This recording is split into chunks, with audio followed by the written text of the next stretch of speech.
Olá, boa noite pessoal! Como vocês estão nessa noite? Aqui é a Aline, professora das crianças da Escola Visuarte, e eu estou aqui com o Magno Brasil para a gente fazer uma homenagem ao nosso querido Stan Lee que faleceu essa semana. Como vocês podem ver, o Magno está aqui todo produzido, prontinho, fazendo o Tudo quê? bem, pessoal? Desenhando com superpoderes artísticos. Aí Estou sim. finalizando um desenho em homenagem ao nosso querido Stan Lee. Então vamos lá. Então aqui nós temos o Stan Lee. A gente recebeu a notícia do falecimento do Stan Lee com uma certa tristeza, porque ele é muito importante para a gente que curte quadrinhos, tudo, por toda a contribuição que ele deu, né, dentro do universo Marvel. Então aqui a gente está... Nossa, quando eu vi as notícias na internet eu até chorei. Pois é, né? Então o Stan Lee é muito importante, né, por ter revitalizado bastante o gênero super-heróis, que era um gênero que no começo da década de 60 já estava praticamente esquecido, com uma série de fatores, que aliás nós já tivemos oportunidade de conversar e comentar em outras lives que desenvolvemos aqui na nossa fanpage, né? Mas a verdade é que o conceito de super-herói foi renovado pelo Stan Lee, né? Por ele e por toda uma equipe de talentosos artistas que faziam, né, parte da Marvel.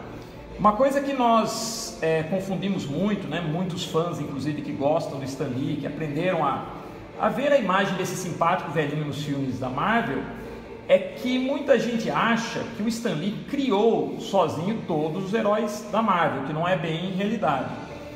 Outra coisa também que muita gente pensa é que o Stan Lee ele foi o fundador e de certa forma o fundador e o dono, o presidente da Marvel, né? E na verdade ele não foi ele que fundou a Marvel.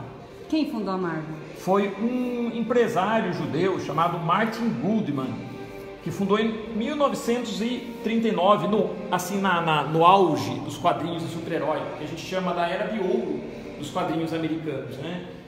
Com o surgimento do primeiro super-herói, que foi Superman, aí houve uma explosão de consumo de quadrinhos e revistas em quadrinhos com temas super-heróis. E o Martin Goodman, que já tinha uma editora, ele viu nesse estilo uma oportunidade também de crescer. Aí a editora dele chamava-se Timely Comics. E ele lançou uma revista, e nessa revista já tinha alguns heróis, alguns personagens que depois foram incorporados no universo Marvel, mais pra frente, até pelo Stan Lee. Esses personagens eram o primeiro Tocha Humana, que não fazia parte do quarteto, era um robô, um androide, e o Namor, o príncipe submarino. Aí, em 41, foi lançado o grande herói dessa primeira fase, né, da Marvel, que era a fase da Timely Comics, que foi o Capitão América. O Capitão América foi criado pelo Joe Simon e Jack Kirby. Olha que interessante, né? Então, o Capitão América é um dos personagens que não foi criado pelo Stan Lee. E o Stan Lee também não foi o fundador da Marvel. Então já estamos aqui com duas curiosidades que talvez muita gente não conheça. O Stan Lee, ele começa a trabalhar na Marvel ainda garoto, devia ter mais ou menos uns 16 anos, porque o Martin Goodman, parece que o Stan Lee era primo da esposa do Martin Goodman. E ele tinha muito talento, o Stan Lee era muito inteligente, ele gostava muito de ler. O sonho do Stan Lee era ser escritor. Ele entrou bem cedo então na Marvel, hein? Sim, ele é muito inteligente. Disse que ele era excelente na escola, né?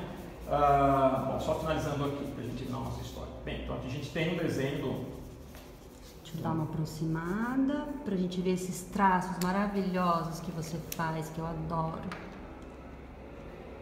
E que eu treino muito também. E a gente passa para os nossos alunos. Só dar um acabamento aqui.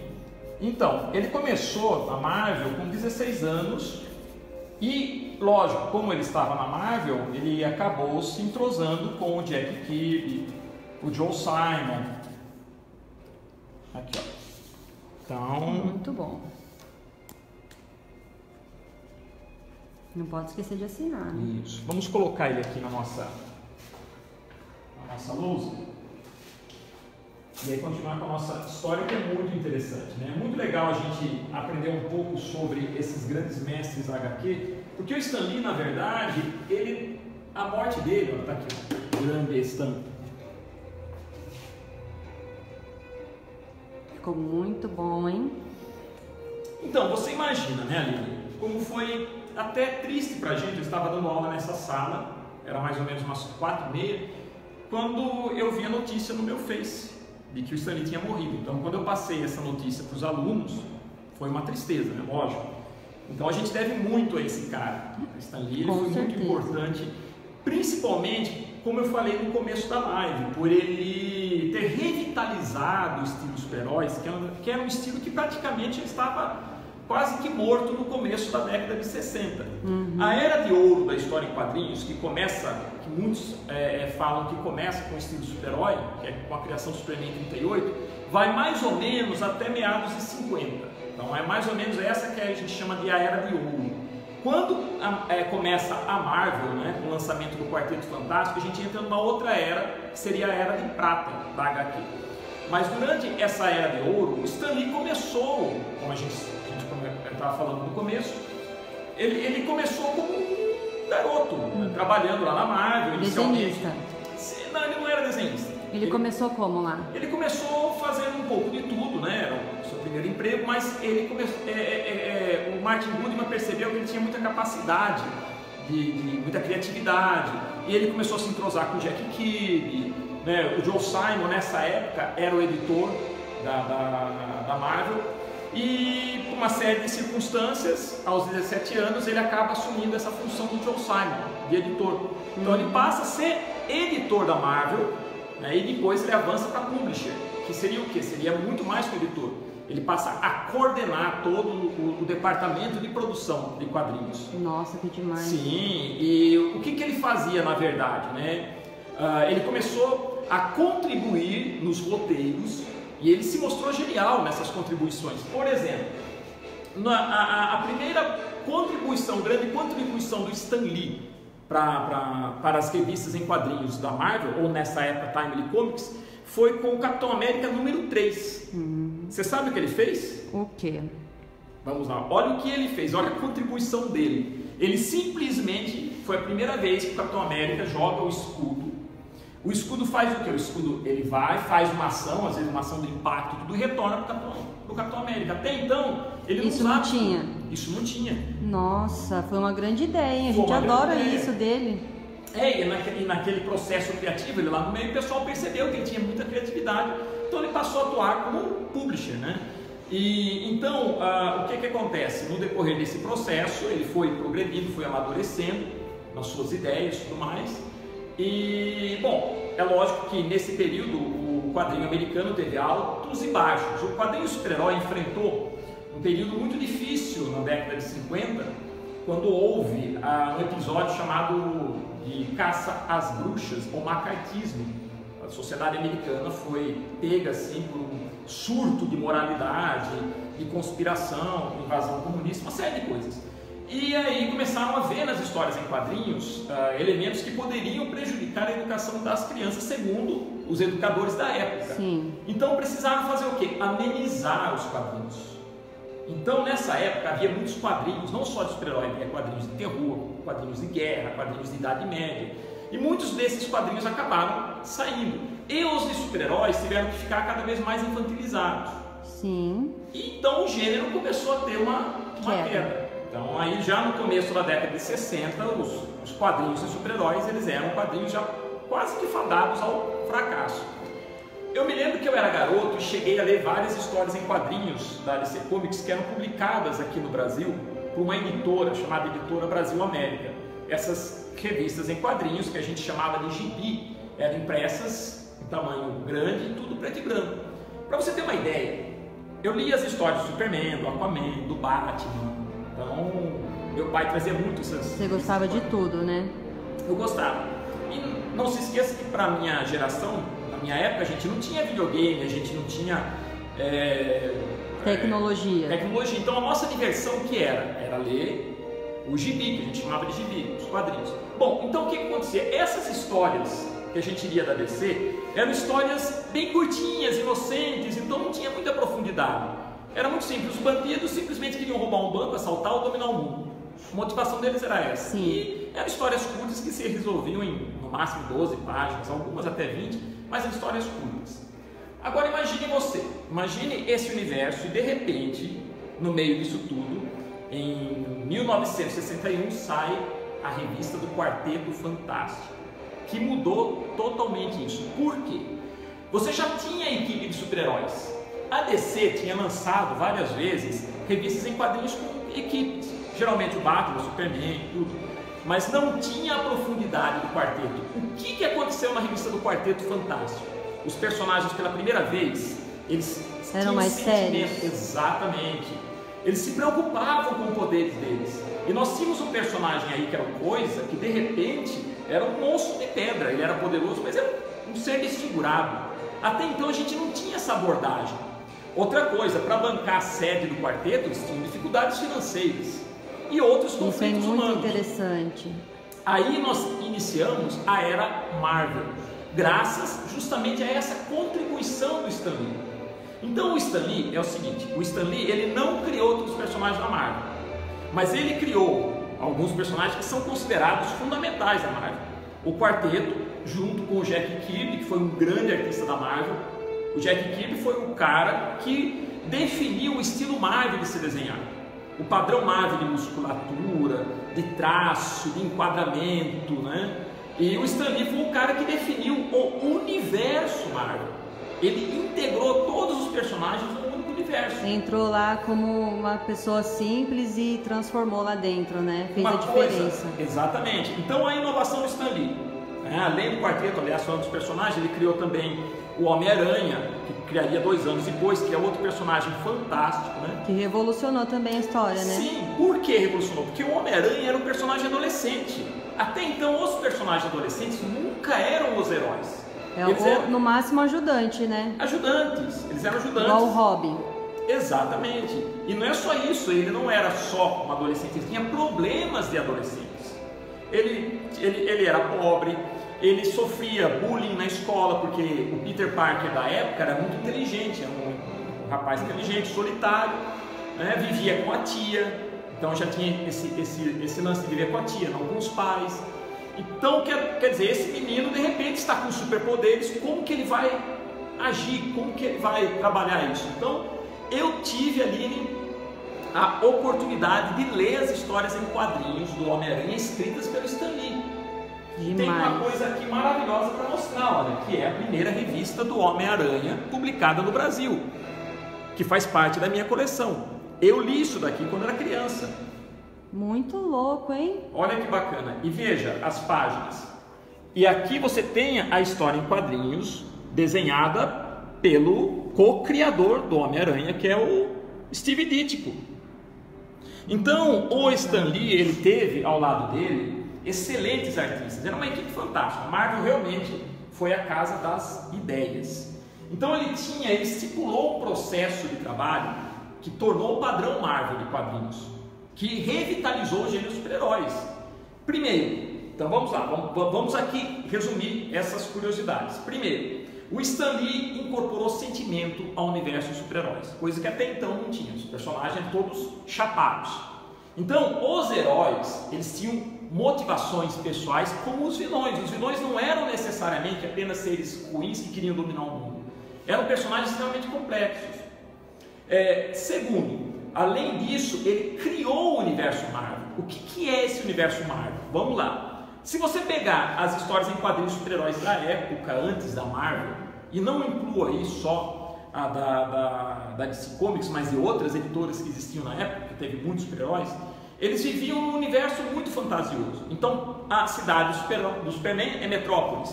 A cidade do Batman, Gotham City.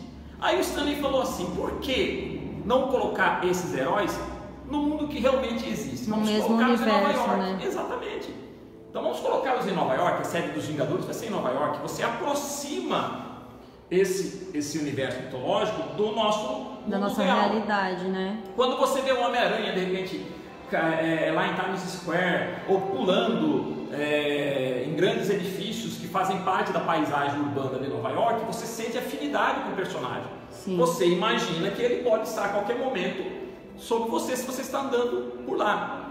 Outra coisa também, fundir todos esses personagens no mesmo universo e não deixá-los independentes. O que fez com que a Marvel tivesse uma espécie de história sequencial, diferente das histórias da DC até então. Se encerravam no mesmo quadrinho, né? Exatamente, então isso motivava você a querer acompanhar. E não é só isso, se você estava lendo a história do Homem-Aranha, você tinha referência que estava acontecendo, por exemplo, na revista do Hulk.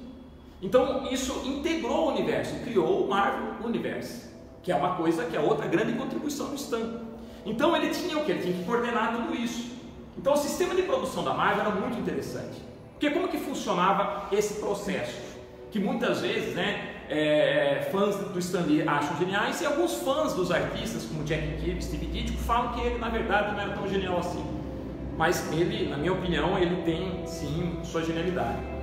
Mas qual que era esse sistema de criação? Funcionava mais ou menos assim. O Stan Lee, ele chegava, ele tinha uma ideia, como ele coordenava esse universo Marvel, ele chegava e falava assim: ó, Steve, na história do Homem-Aranha dessa semana, ele vai encontrar o Duende Verde, e o Duende Verde vai raptar a Tia May. E isso vai causar no Peter um drama de consciência, até que ponto o poder dele pode ou não acabar prejudicando quem ele mais gosta. Então faz uma sequência aí de 25 páginas e traz para mim. Aí ele chegava e falava: Jack, no Capitão América dessa semana nós vamos ter uma história em que ele vai se confrontar com o Thor. Vai ter um problema lá na equipe dos Vingadores, eles vão se confrontar, então eu quero que você prepare isso. Então ele dava a linha, o fio condutor, aí os artistas traziam essas páginas já rabiscadas com espaço para que ele colocasse os textos. E aí ele escrevia. Ele escrevia os textos, que legal. Era muito legal, né? Então ele dava o feedback, ele chegava, era um trabalho muito, assim, havia muita cooperação, todos participavam. Muito então, legal. Sim, e aí nessa época, como eu falei para você, eu tive oportunidade de acompanhar essas histórias e eram fantásticas. Outra coisa também muito importante é a maneira como o Stan Lee se comunicava nos quadrinhos. Pela primeira vez você lia história em quadrinhos onde ele falava com você enquanto ele ia narrando a história, coisa que não acontecia. Vamos um exemplo, você pegava uma história da DC, por exemplo, e via um texto em off, aquele balão retangular, aparecia em Metrópolis, enquanto isso.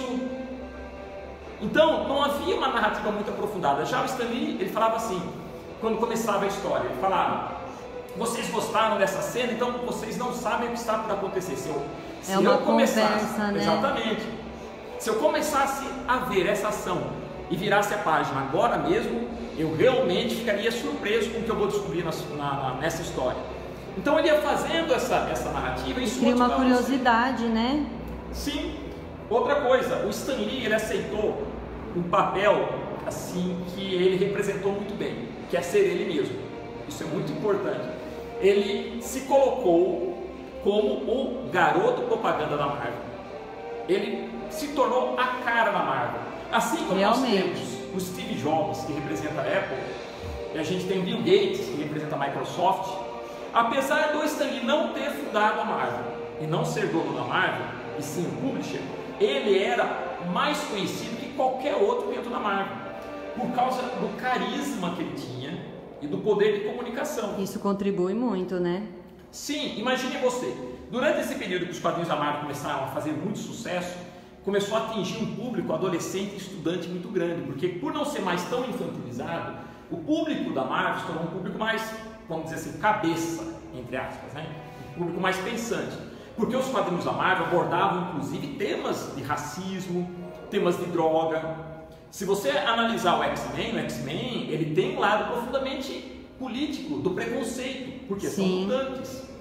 O Pantera Negra é um personagem negro, afro. Outra coisa muito interessante que foi, na época, para mim, pelo menos para mim, quando eu li, foi o Capitão América voltar. Quando ele volta, ele é descongelado, ele volta, né, para o nosso tempo, e quem passa a ser o grande companheiro dele, nesse quadrinho dessa época, era o Falcão Negro, que morava no Harlem, que é um bairro de Nova York, que era um bairro, na época, de negros. Mas assim, era um bairro pobre, hoje já não é mais, mas na época foi feito, era tipo um gueto. Então você imagina, o Capitão América, que era o símbolo da luta contra o nazismo, que é o símbolo do soldado americano, e tinha como companheiro o Buck.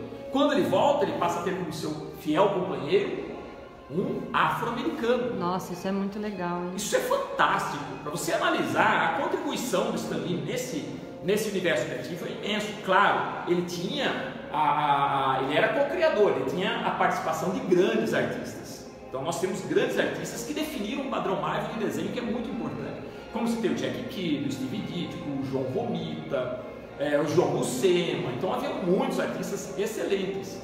Então durante esse processo, quando os quadrinhos começaram a ficar muito conhecidos, o Stan ele começou a ser chamado para convenções, porque todo mundo queria ter o pessoal da Marvel. Só que é o seguinte ali, os artistas da Marvel no geral, todos eles, eram pessoas muito fechadas, não se comunicavam muito bem, eram artistas geniais, mas não tinham essa capacidade de comunicação. Charles Stan Lee, ele era super comunicativo, né? Divertido. Sim, depoimentos da época, de quem trabalhou com ele, de artistas inclusive, falam que durante o processo de criação ele sugeria até ângulos. Quando alguém apresentava uma página para ele, ele olhava e falava assim, não, mas por que o personagem tem que estar, por exemplo, o Parker, tem que estar soltando assim? Por que ele solta tem assim? Então ele sugeria, ele subia na mesa e falava e tal. Então, através disso, dessa contribuição, por se tornar, a Marvel começar a se tornar muito conhecida e ser referência de super-herói, claro que ele passou a ser o garoto de propaganda e passou a fazer parte dessas convenções. Só que os artistas iam também, os artistas eram mais retraídos. Não tinham esse carisma que ele tinha para conversar. Sim. Então, se você chamava a equipe Marvel, por exemplo, uma faculdade chamava a equipe Marvel... Quem falava era ele. Quem falava era ele. Tava lá ele, tava o Jack Kirby, tava uma galera, o pessoal falava assim no microfone, mas ele levantava, ele tinha muito entusiasmo. Então, que é o Stan Lee que nós conhecemos, que a gente já viu várias vezes participando dos filmes da Marvel. É muito legal isso, né? Eu fiquei sabendo que ele conseguiu, ele estava vivo ainda quando gravou o próximo Vingadores, então a gente vai ter a oportunidade de ver ele mais uma vez ainda nas telas. Sim, pra mim, como eu falei pra você, eu tive a oportunidade de ler as histórias em quadrinhos da época do Stan Lee. Pra mim foi um privilégio. Então, quando o meu pai chegou com as revistas, entregou na minha mão a revista do Homem-Aranha, veio num pacote promocional, porque eu me lembro que nessa época estava sendo feita uma campanha, acho que da Block Editores, que foi a segunda editora a publicar no Brasil os quadrinhos. Então eles estavam fazendo promoções e você levar pacotes com várias revistas em quadrinhos, né? Então o que acontece? Quando eu vi esses quadrinhos do Homem de Ferro, então o que acontece? Isso para mim foi maravilhoso. Via uma história totalmente diferente do que eram as histórias da DC. E aquele livro ali? Tá, estou curiosa. Aqui é um dos meus livros de cabeceira, né? Quem quiser se aprofundar mais sobre a história da Marvel e Stan Lee, eu sugiro esse livro, Marvel Comics, A História Secreta. É legal que conta bem os bastidores de criação da Marvel, fala sobre o início da história em quadrinhos dos super-heróis dos Estados Unidos, também é um pouco da história da DC Comics, e fala também dos bastidores da produção de filme, desses filmes da Marvel. Aliás, vem aqui comigo, Aline, vamos ver algumas coisas aqui na nossa televisão. Vou aproveitar para mostrar isso aqui, que a gente ganhou de um aluno nosso. É um quebra-cabeça muito legal. Com o traço do Jack Kirby. Isso aqui é tudo traço do Jack Kirby. Esse é o padrão Marvel de desenho. E vamos falar a verdade, os uniformes dos personagens da Marvel são fenomenais. Com certeza. Como eu falei pra você, não era só as ideias do Stan Lee, que eram muito bacana, né? Essa questão de você deixar os personagens com emoção, tudo. Era também o design dos personagens. Você já não tinha mais aquele desenho tosco do super-herói com a cueca fora da calça, que era comum na DC, né? Você tinha colantes, né? Os uniformes eram colantes, eram umas botas diferentes, eram muito bacanas, né? Tá, eu quero mostrar aqui então, vamos ver algumas imagens do Stan Lee. Vamos lá. Olha que bacana. Stan Lee no auge, né? Na década de 60.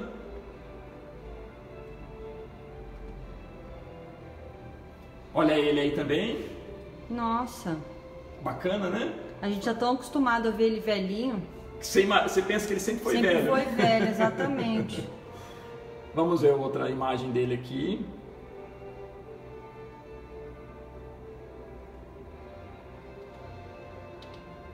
Olha a outra dele aí também, né? No seu ambiente de trabalho, como publisher na Marvel. A outra dele também. Gente. No auge da carreira, acho que essa foto é 50. Esse é o Martin Goodman, o fundador da Marvel. Esse é a Timely Comics. Aí estão a Marvel Mystery Comics, que foram as revistas em quadrinhos que deram origem à Marvel. Ele com sua esposa Joan, ele adorava a Joan, ele amava, ele era verdadeiramente apaixonado por ela. E ele fala que ela foi a musa dele, ela motivou ele inclusive a criar esses universos com os personagens mais sentimentais. Porque ele queria, Aline, o Stan Lee, segundo eu li numa biografia dele, ele queria na verdade sair do universo dos quadrinhos. Porque ele sonhava em fazer uma carreira de escritor. Até que o Martin Goodman chegou para ele e falou assim, olha, a DC Comics lançou uma revista em quadrinhos da Liga da Justiça que está vendendo bem. Cria aí uns personagens, monta uns heróis aí. Aí ele voltou e a esposa falou assim, olha, Stan, já que você quer fazer algo diferente, faça do seu jeito. Faça esses personagens terem profundidade. Faça eles como se você fosse um escritor. Aí ele falou assim, olha, quer saber? Não vai ser uma equipe comum. Mas é bom mesmo, porque assim não dá certo, eu já saio desse ramo e começo a escrever livro. Olha o que aconteceu, Deus, né? Deu, com certeza. Então é isso. E disse que ele conheceu ela por acaso também, né? É mesmo? Como eles conheceram? A história conta que ele tinha... O Stan Lee era muito romântico, então ele sonhava conhecer ele já tinha uma visão do que seria a mulher da vida dele. Aí um amigo dele, parece que convidou ele para sair, conhecia uma amiga, ou uma prima, parece que tinha uma prima, que estava solteira e resolveu apresentar para o Stan Lee, olha, saia com minha prima, tal, passa lá, você vai conhecer ela. Ele disse que quando o Stan Lee foi no endereço que ele passou, não sei se é um apartamento, uma casa, quando ele chegou lá, abriu a porta, olhou para ela e falou assim, essa que eu quero. E já jogou um papo nela, tudo, né, olha, eu gostei de você, tal. Só que não era a prima do cara, era a Joan, que era amiga da prima do cara. Que da hora. Que massa. E aí eles começaram, ela também estava insatisfeita com o casamento, tudo. Bom, e o resto é história. Mas ficaram juntos. Ela morreu ano passado e ele morreu, né, esse ano. Bom, aí é uma foto clássica dele com o Jack Kirby. Os dois grandes gênios da Marvel, né? O Jack Kirby foi o grande artista da Marvel e esse é o Stan Lee. Então foi uma parceria fantástica. Então, que é uma das grandes parcerias no mundo da arte, né? Bom, aí o Capitão América, a revista do Capitão América número 3, onde o Stan Lee deu sua primeira participação. Que eu tenho até aqui o escudo aqui, ó, voltando. Exatamente, coisa que até então não tinha, já começou a mostrar que tinha talento. Aí ele com outro grande criador da Marvel, o John Romita. John Romita foi um grande artista, aliás, um dos meus preferidos, desenhou o Aranha depois do Steve Ditko. Bom, aí é o Stan Lee com aquele que, na minha opinião, é a maior criação da Marvel, que é o Homem-Aranha. Então eu sou fãzaço do Homem-Aranha. Para mim é o melhor super-herói já criado até hoje. Bom, aí é ele também, você vê que ele sempre esteve presente, né? Aí é a primeira versão do Hulk versus Thor. O capacete... Gente, que horror. Não, e o capacete do Thor parece capacete de minerador de minas e carvão, né? Nem fale, meu Deus. Então, é meio trash. Aí tá ele, né? Você vê que ele era bem descolado. Stan Lee era um cara bem descolado, bem conectado com o tempo. Aliás, é um cara que nunca envelheceu, né? Mesmo velhinho, ele era um cara muito, muito bacana, comunicativo, extremamente jovem. Dizem, né, que nas convenções ele gostava de conversar muito com os fãs, sempre foi muito acessível. Bom, aí é ele... Quem manda essa foto aí é uma foto muito interessante, porque ele gostava muito do sucesso, né? Ele gostava muito do sucesso que ele conseguiu com a Marvel, até bem merecido, né? Sim. Então é uma foto dele acendendo charuto com dinheiro. Enfim, olha ele aí. Também, acho que essa foto é no começo da década de 80. É a imagem que eu tenho quando era garoto dele, né? Muito legal. Muito legal, né? E aí o nosso Stan Lee que... Infelizmente faleceu, não está mais com a gente, deu sua contribuição, mereceu estar aqui nesse mundo, né? E vai ser lembrado com certeza por muitos e muitos e muitos anos. Aqui eu quero te mostrar outra coisa. Vamos lá. A gente estava falando da questão da Marvel, que a gente conhece muito, né? Vocês conhecem muito o Stan Lee, toda uma nova geração conheceu ele através das aparições dele nos filmes da Marvel. O Stan Lee ele sempre foi reconhecido pelos fãs de quadrinhos, o público nerd, vamos dizer assim, mas uma grande parcela do público ainda não conhecia muito ele. Alguns conheciam os personagens da Marvel, mas não sabiam necessariamente quem era Stan Lee. Ele se popularizou bastante quando veio os filmes da Marvel, quando foi criado esse universo cinematográfico Marvel, porque ele passou a ser uma presença frequente. E também porque ele passava nos filmes, né? Sim, e tinha gente que ia lá preocupado em achar onde estava Stan Lee, né? Uhum. E aquele que achava falava, não, eu vi, foi o primeiro que vi, então... Mas antes, né, de começar essa onda dessas superproduções da Marvel, que graças à Disney, inclusive, que foi a Disney que comprou a Marvel na década de 90, que a Marvel estava quase falindo no começo no final da década de 90, 97, por aí, ela estava quase que falindo. E o Stan Lee sempre quis fazer produções de filmes, tanto que ele tentou. O Stan Lee sempre tentou, desde que a Marvel começou a ficar conhecida. Já em 66 ele fez uma primeira série de animação, muito tosca, por sinal, os personagens eram quase duros, tudo, que era basicamente fotografar os quadrinhos do Jack Kirby e colocar alguns movimentos nele. Foi a primeira experiência de animação da Marvel. Depois nós tivemos a animação do Homem-Aranha em 67, que foi um sucesso incrível, já mais bem produzida. E várias tentativas com filmes e séries muito trash, que você viu pelas fotos que eu vou mostrar aqui em algumas imagens. Tá. Mas por que era trash ali? Porque naquela época você não tinha tecnologia. Tecnologia, né? Você imagina, o que é o universo super-herói? É seres voando, é explosão, são cidades sendo destruídas, precisa de raio. bastante efeito, né? Exatamente. Aí quando a Disney comprou a Marvel, ela teve condição de fazer isso e realizou o sonho do Stan Lee, ele ficou muito feliz. Realizou dois sonhos, né? Primeiro, o sonho de realmente ver o universo cinematográfico Marvel com respeito na tela, fazendo sucesso. Sim. E segundo, também ele participar, porque ele também queria ser ator quando era jovem, né? Ele queria ser ator, em primeiro lugar, depois escritor. Então vamos lá. Mostra aí pra gente. Ó, agora algumas coisas trash. Antes do universo cinematográfico Marvel que nós temos hoje, existia isso daqui. Isso aí foi a primeira experiência de animação da Marvel. Foi feito em 66.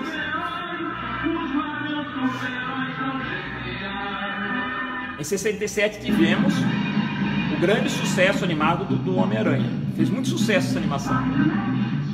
Já era mais bem acabada, mais bem trabalhada.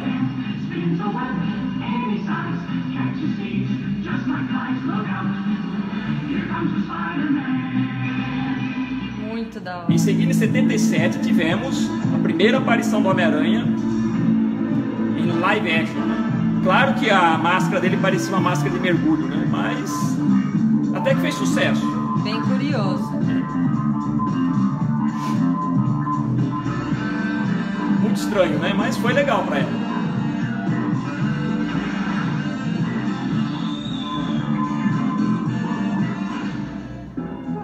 Olha aí, Capitão América, com capacete de motoqueiro. Meu Deus. Não, bem trash. E a preocupação dele que é usar o escudo para pegar um carinha com uma faquinha de nada, né? Que ia atacar uma velhinha. Tudo isso só para derrubar um cara, né?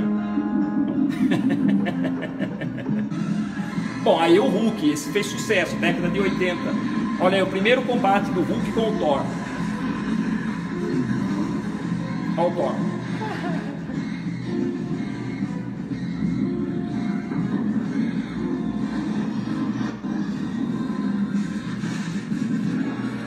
Igualzinho o Hulk de hoje em dia. É o Thor. Bom, se você acha que não podia piorar, putz, sempre vinha uma coisa pior. Aí nós temos o primeiro filme do quarteto que nem foi lançado, tão ruim que ficou. Meu Deus. Nossa, parece o ET. É. Isso aí foi na década de 90, 94. Nossa. Quer dizer, já havia tentativa de fazer um universo cinematográfico Marvel.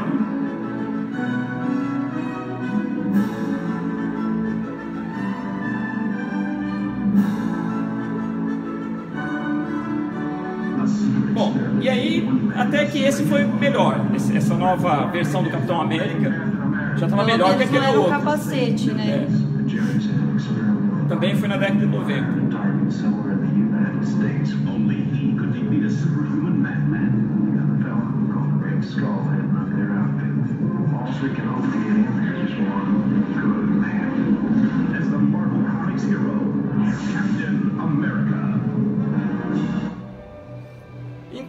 Então, como você pode ver, sempre houve uma tentativa de se fazer um universo cinematográfico Marvel, mas não se tinha, né, a tecnologia que você tem hoje.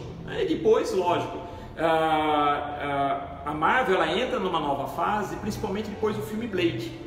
Foi o primeiro, acho assim, filme de sucesso da Marvel dessa nova fase. E aí depois nós teríamos o Homem-Aranha do Sam Raimi, o X-Men, o Homem de Ferro e por aí vai. Eu quero mostrar uma galeria aqui de alguns desenhos de alunos, passar rapidinho, né? Uma homenagem. Isso aqui é dos nossos alunos de curso Super-Heróis.